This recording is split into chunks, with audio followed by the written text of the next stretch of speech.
Today I'm going to discuss 5 common challenges that property investors face and how to overcome them. We're going to talk about no social support or community of like-minded people. We're going to be talking about no mentor or coach. We're going to be talking about analysis paralysis and information overload. We're going to talk about serviceability, and we're going to be talking about being scared of making a mistake.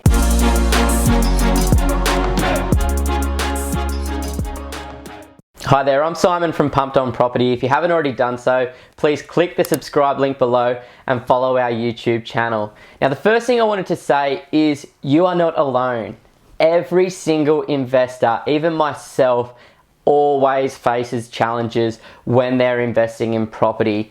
It's scary as shit. You're spending $400,000 to $600,000, $700,000, $800,000 on an investment. So of course there's going to be some challenges that you need to overcome. Of course it's not going to be easy. You need to remember that nobody became financially free easily. Nobody walked into it. It does take some hard work. It does take making some tough choices, and it definitely takes overcoming some hurdles and overcoming some challenges. So in today's video, I want to talk about 5 common challenges that all property investors face and also how you can overcome them.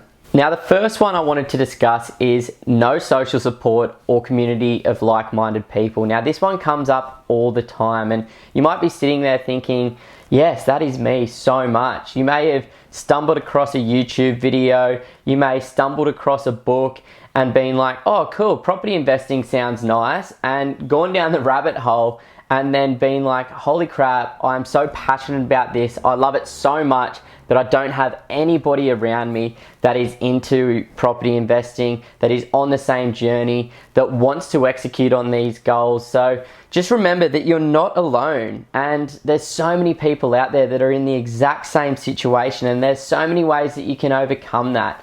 You've got things like the property chat where you can jump online, you can discuss your strategy, you can have a look at some areas that you're considering purchasing in and look at what the feedback is. It's a public forum where anybody can put their 2 cents in, so take everything with a grain of salt, but know that there's other people out there that are in your situation. There's also podcasts and YouTube channels, and obviously you're already watching this one, but there's so many other ones out there where you can get a bit of a better understanding of the Australian property market, the Australian economy, different strategies, different case studies, different ideas, and sometimes this can be a lot, but at the same time, it can help you figure out exactly what you need to be doing in order to achieve your longer term goals. There's also friends, friends, family members, colleagues. You can just ask around, and your parents might know somebody that's been successful with property investing. A colleague of yours might know somebody. You may have a friend that has been doing this, or may know somebody that you can get in touch with. So put the feelers out there and talk to a few different people so you can figure out, that 1, you're not alone, and 2, there are people that you can talk with in your community. Sometimes you just need to put yourself out there and go and find them. Now, the next one is no mentor or coach. This is a tricky one, because as I was saying, everybody's got an opinion on the property market. Everybody knows somebody that has either successfully invested in property investing or been not so successful with property investing, unfortunately.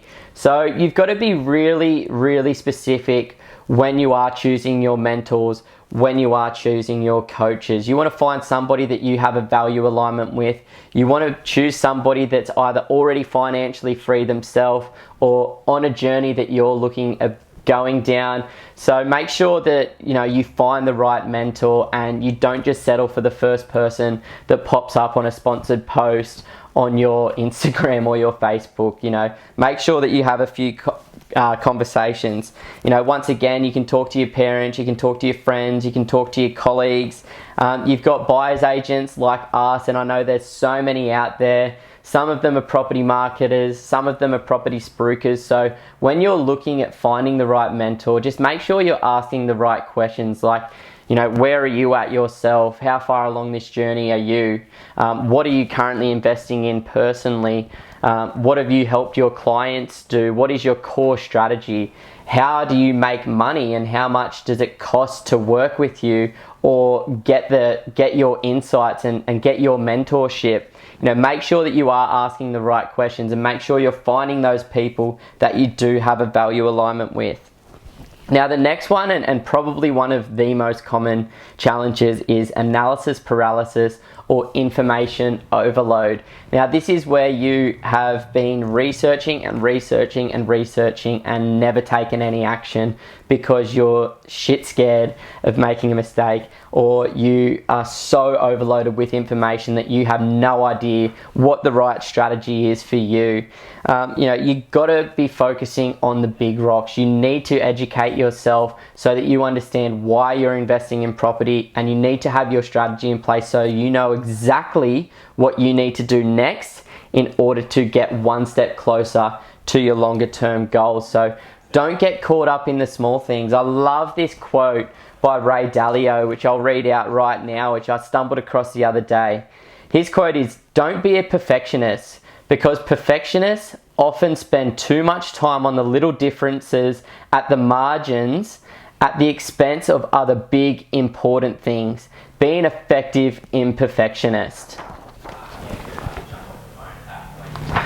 I absolutely love this because I talk to so many people that have been researching property investing for so many years. They've been in a position to actually enter into the property market but haven't been able to take any action. You know, it's okay to overanalyze, but as long as it's not at the expense of not taking any action. And it comes back to educating yourself about the right stuff. You know, you do need to focus on the little things. It's very important to focus on the little things, but you need to make sure that you're also executing. You know, let's take an example of somebody that has analysis paralysis, or they're overloaded with information that they can't actually take action. You know, they might just continue to look, make excuses about why they can't execute their goals, and months may pass, years may pass, and then all of a sudden, if they had have taken action at the beginning, and the right action, don't get me wrong, you need to take the right action, but they could have taken action and seen that growth and seen some equity increase over that few months or over that couple of years. You know, I've talked with clients that have done this, and they're like, well, I was thinking about purchasing a property in 2014 down in Melbourne, but I got too scared, or I missed out on a property and thought that it wasn't meant to be, and now that property's gone up by $200,000 in value over that 3-year period up to the end of 2017, and they missed out on $200,000-$300,000 because they didn't take any action. So, you know, that's a really big one, overanalyzing things, being overloaded with information. In today's age with YouTube, podcasts, Google, Facebook, there is constantly information being thrown at us, and it gets so noisy, and it's hard to see through the noise and stay focused on your strategy. So if you are suffering from analysis paralysis, make sure that you go back to your strategy. Make sure you understand your why. What am I hoping to achieve in what period of time? What do I need to do next in order to get to that point in time? And then start focusing on that, rather than worrying about the tiny little things like a property that, you know, might look not too good, or, you know, there's so many different things. But anyway, you're not alone there as well. The next one is serviceability. Now, lots of people have been coming up with serviceability issues in the last 12 months. There was a period of time there where the Australian government, APRA, and the Australian banks were making it extremely difficult for people to get loans. What I would recommend there is talk to a trusted mortgage broker.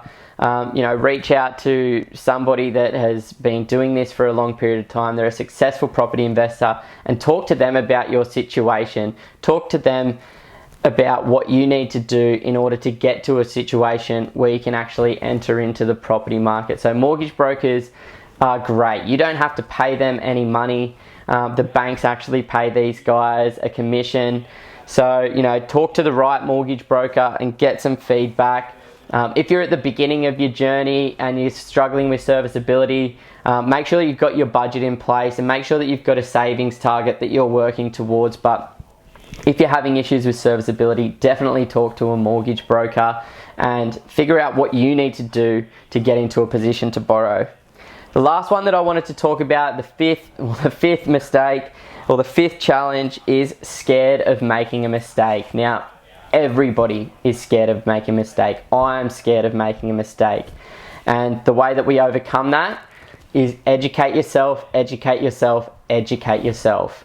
Come back, it always comes back to strategy. Understand what you're looking to achieve. Know exactly what you need to do in order to achieve that goal in a certain period of time. Nobody wants to make a mistake, and the sad thing is so many people do make a mistake, and people get blinded by their fears as well. You know, people will do the right education and, you know, teach themselves and have the right strategy, but then it gets down to crunch time and they're like, oh my God, I'm so overwhelmed, I'm so scared, I'm just going to purchase this property, and then it ends up being the wrong one. So you make sure that you educate yourself so much that you have the confidence and the expertise that you need, that as soon as you purchase a property, you know that that's the right one. I've alleviated a little bit of this challenge because I've educated myself. I understand how the global economy works. I understand how the local economy works. I understand how the Australian property markets work. I know what my key performance indicators are. I know exactly what my strategy is. So regardless of what happens in the property market, I'm purchasing a property that is still going to allow me to achieve my longer term goals. So, you know, they're the biggest 5 common mistakes or challenges that people make. They've got no social support, you've got no mentor or coach, you're suffering from analysis paralysis, you are hitting a serviceability snafu, or you're scared of making a mistake. Now, just understand that at some point or another, you're going to feel these challenges if you don't already. And just make sure that you come back to your strategy, you understand exactly what you need to do, you're educated on the Australian property market, and, you know, go out there and find the right people, find the right team of advisors that are going to help you make the right decisions at the right time. Once again, I hope you've enjoyed the video today. Much appreciated. If you haven't done so already, please click the subscribe link below. We do also have a podcast which you can go find on Spotify or Apple called The Pumped On Property Show. So go over there and hear about some of the interesting stuff that we're doing at the moment, some case studies, some information on the Australian property market, and thanks so much for listening.